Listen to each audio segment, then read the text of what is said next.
Hi, I'm Treasure. Thank you for joining me. Recently, I had occasion to inquire at my local rec center about teaching classes over the summer.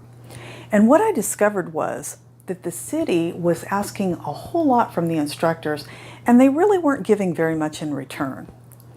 And the woman that I was speaking with kept really focusing on this idea that the reason to enter into this really one-sided contract was because many teachers had been able to use the rec center as a springboard to start their own troupes or open their own studios.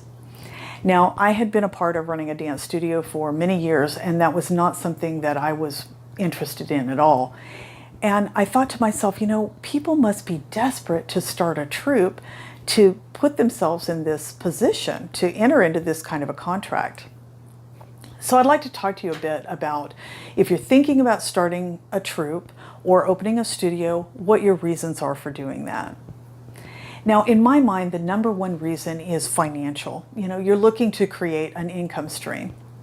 And if that's the case, then I would recommend that you really focus on beginner classes or classes for very young children. You could have multiple beginner classes at different venues. Or alternately, maybe you'd like to work with young kids. There's really not many activities available for 3 to 7-year-olds.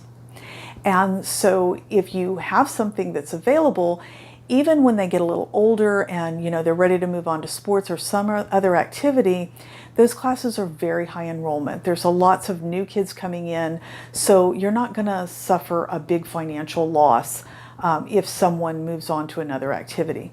The same thing with adult beginner classes.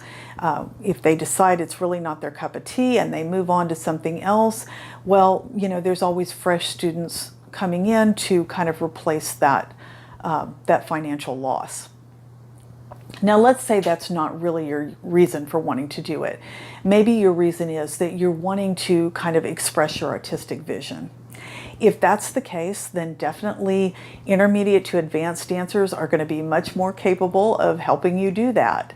But I want to be really frank and really upfront with you.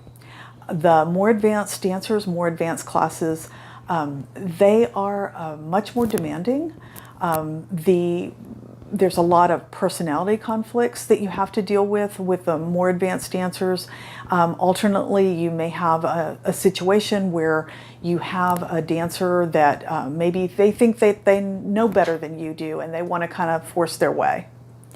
And that can be a lot more stressful and a lot more damaging to your business than you might imagine.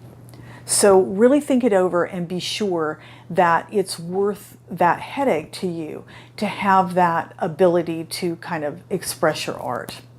If you decide that it's really not that important to you, maybe you want to focus more on your abilities as a soloist or some other outlet that's a little bit less stressful. Now, let's say you're further along in the process and you're thinking about opening your own studio. If that's the case, then I highly recommend that you go and teach at another studio first. Go teach under another director. Volunteer to work in the office. Volunteer to help put events together. That exposure to how things are done and why they're being done that way is very, very helpful. Even if ultimately you decide that you want to do it differently, just knowing how other people are doing it and why they're doing it that way is incredibly valuable. So no matter what you decide, I wish blessings upon all your endeavors. I hope this has been helpful to you, and thanks again for joining me.